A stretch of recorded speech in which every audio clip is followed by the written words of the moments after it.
Mesdames, Messieurs, amis téléspectateurs, bonjour. Le carnaval bat son plein. Les défilés nombreux sont prévus ce dimanche, ce samedi, même ce soir. Et lundi et mardi, la finale. Donc, on sera dans la joie. Mais la joie ne doit pas être dans la tristesse. La joie doit être agréable et les règles de responsabilité humaine doivent être respectées. C'est pas la peine d'aller dans un défilé avec des armes. Si vous venez dans un défilé pour vous amuser, je ne vois pas la nécessité de porter des armes. C'est ce qui est arrivé dimanche dernier à Pointe-à-Pitre. Et ça a failli mal se terminer. En tout état de cause, nous sommes en carnaval, nous gardons malgré tout la tête sur les épaules et nous intéressons à ce qui se passe dans le monde. Ce qui se passe dans le monde, et tout particulièrement dans notre région, c'est Haïti. La guerre en Ukraine a des conséquences inattendues parce que le débat est ouvert entre différents pays pour soutenir l'Ukraine et d'autres se mettent à côté de la Russie pour poursuivre l'action de la Russie. Et le débat est ouvert également au niveau des Nations Unies. Et voilà que, au niveau des Nations Unies, des Russes et des Chinois demandent à ce qui se passe depuis plus d'un an sur la mort du président d'Haïti. Donc, ils ont créé une petite commission pour essayer de provoquer une réponse.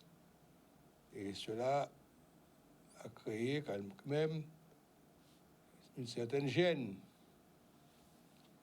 Rappelez-vous que le Conseil de sécurité a été sollicité par le Premier ministre de facto d'Haïti pour envoyer une force pour la stabilité et pour surtout combattre les gangs. Et au fur et à mesure que les choses avancent, on découvre que les gangs sont financés par des oligarques, et voire même un ancien président est censé être l'un des fournisseurs en armes. Donc tout cela pose problème, et donc les représentants de Russie et de Chine souhaitent avoir plus d'explications sur la composition de la mission qui sera créée pour aller mettre de l'ordre en Haïti.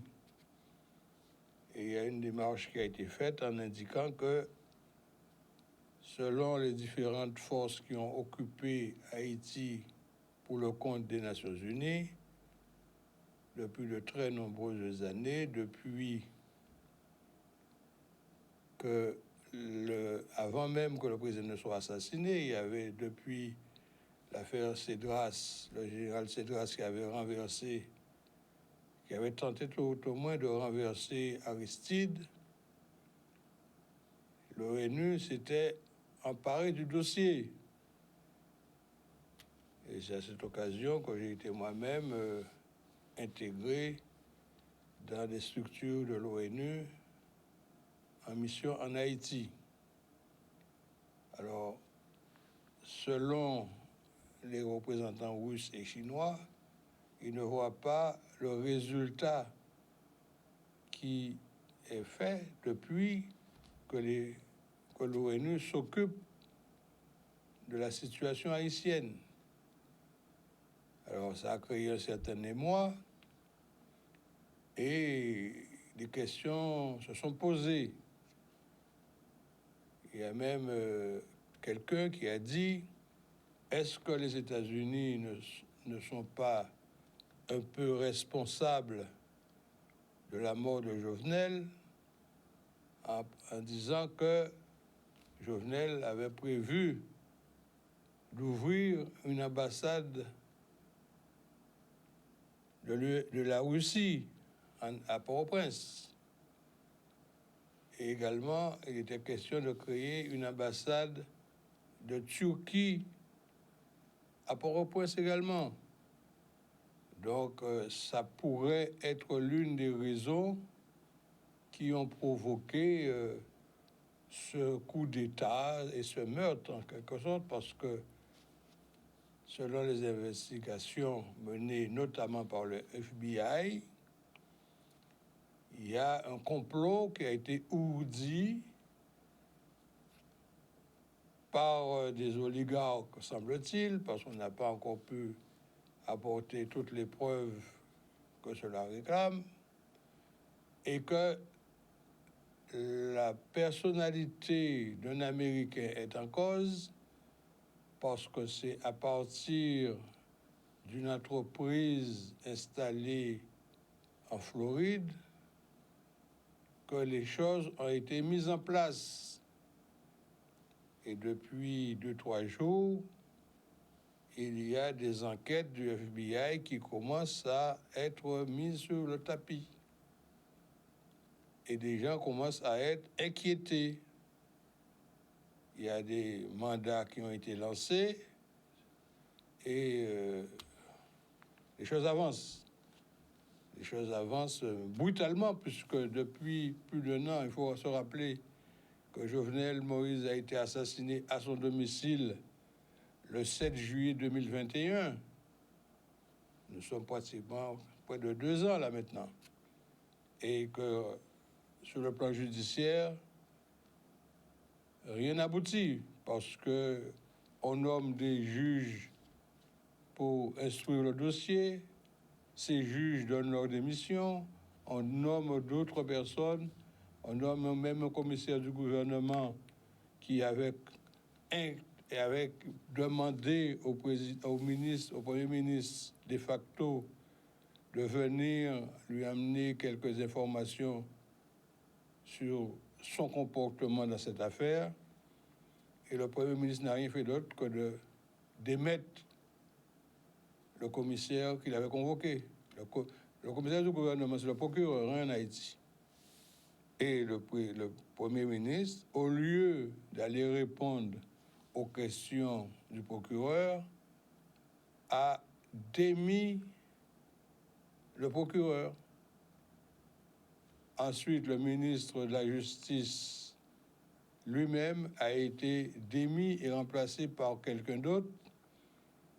Et la personne qui est devenue ministre de la Justice aurait été l'avocat d'une des personnalités qui serait impliquée dans le complot. Alors, ce sont tout ça des supputations. Bien entendu, la justice a son mode de fonctionnement.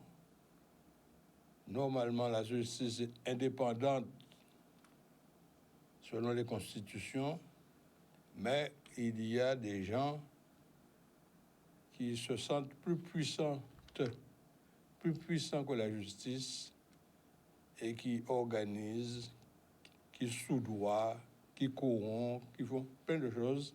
Si bien en Haïti, actuellement, rien n'existe. Quand je dis rien n'existe, je m'explique. Il n'y a pas de président de la République.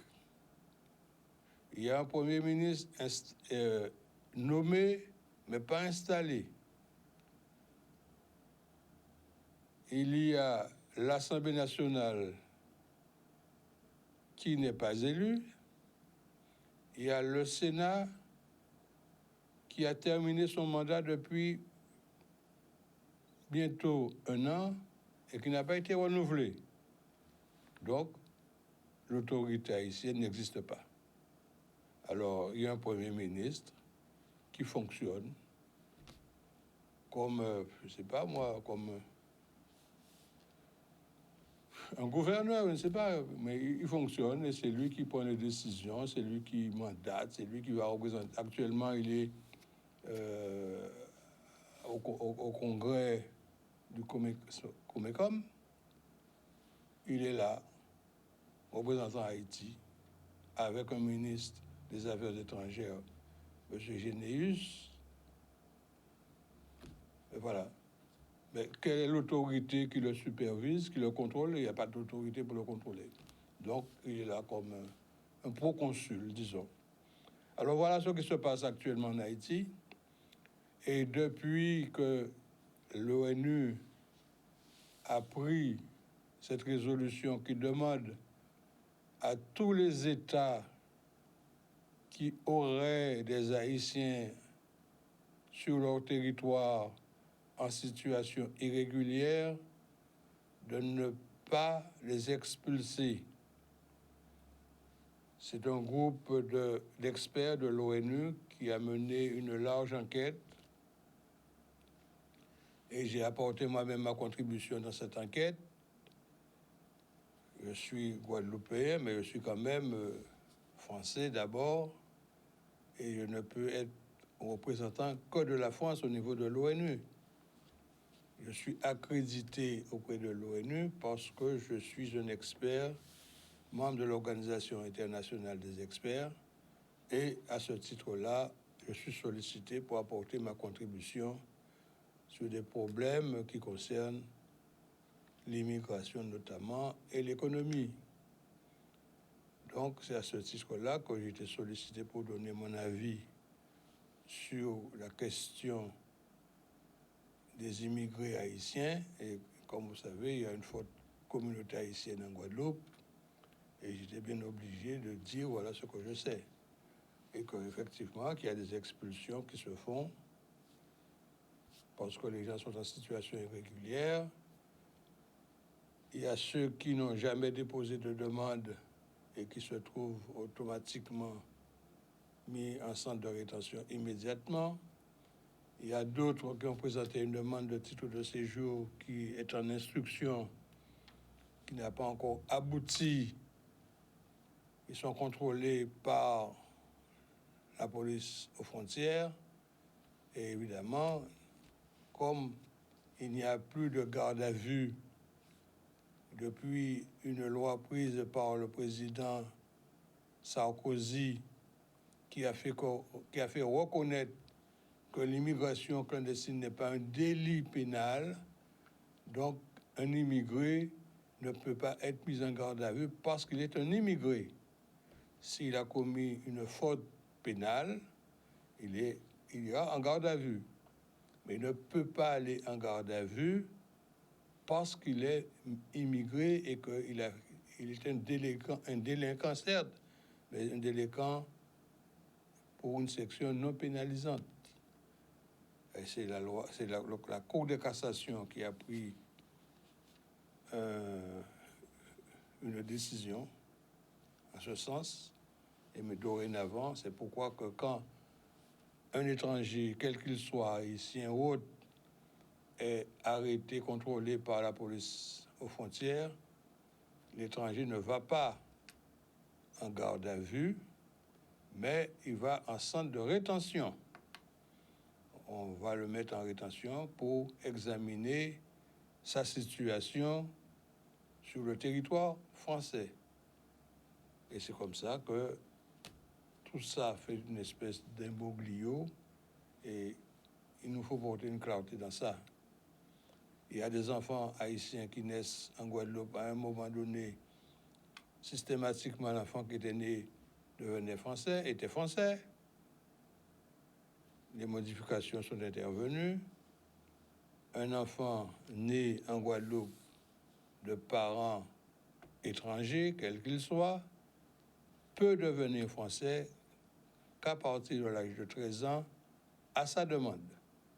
C'est l'enfant qui doit faire une demande de naturalisation française, bien entendu par ses parents, parce que c'est la mère ou le père étranger qui pourrait introduire la demande, mais cet enfant peut devenir français à partir de l'âge de 13 ans, bien qu'il soit né en Guadeloupe. Il y a d'autres possibilités. Un étranger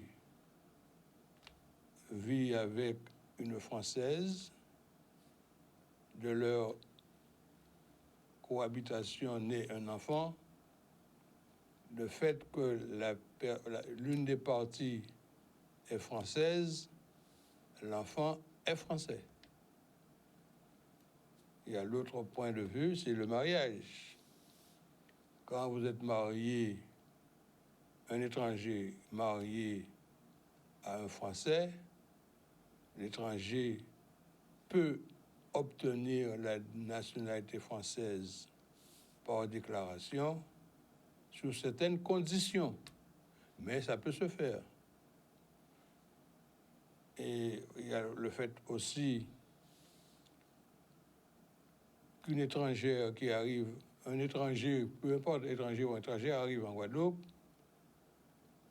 se marie sur le plan guadeloupéen avec un Guadeloupéen pour obtenir la nationalité et même avoir le titre de séjour de conjointe de français, il faut que la personne aille dans son pays d'origine pour obtenir un visa de plus de 3 mois, un visa de long séjour.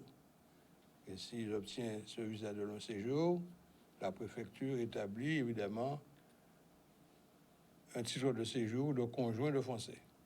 Mais c'est très vaste. La justice est assez vaste, mais il faut à chaque fois demander en argumentant, bien entendu, pour obtenir ce qu'on souhaite avoir. Il est évident que ce ne sont que les professionnels qui peuvent le faire. Sur le plan juridique, les professionnels peuvent le faire sur le plan juridique, c'est-à-dire que selon le code de l'entrée et du séjour des étrangers et du droit d'asile, seul l'étranger est habilité à demander un titre de séjour en préfecture.